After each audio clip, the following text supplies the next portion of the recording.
All right, we're going to stay on top of the tariffs and what they mean for you and your wallet. Bottom line, let's bring in CBS News business contributor Javier David. Javier, great to be with you.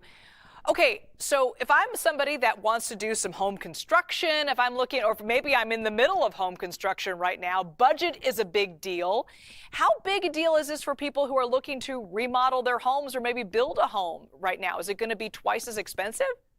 It's well, maybe not twice as expensive, but it's going to be materially expensive. And the gentleman that you just had on really laid it all out. Just expect higher costs across the board, potentially. This is an industry that's kind of already under pressure on multiple fronts. The interest rates have curtailed home buying and building activity. The mass deportation effort threatens a large pool of labor. And now you have these tariffs to contend with. And they're just put higher costs on imported goods and materials. Residential construction uses a lot of material from China, Mexico, Canada, all of which, of course, are in the Trump administration's crosshairs. So this impacts a range of goods, and there's very little reasons to believe that companies won't pass those costs along to consumers, which just means more inflationary pressure. Yeah, so how quickly could we see these prices start to go up? I mean, is it as soon as this week?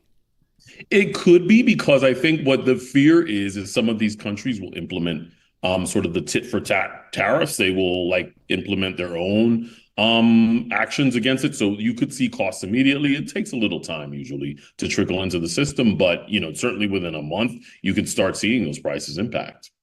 You know, we've seen tariffs also throwing global financial markets into chaos today. But what does that really mean for the average American? Are they going to feel it right now? I mean, not just with home building, but for other ways too, the trickle down effect?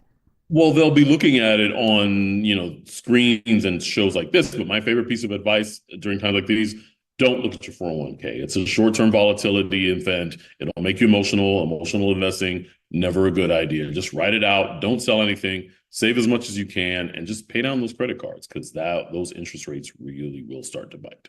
All right, Javier David, thank you so much for joining us.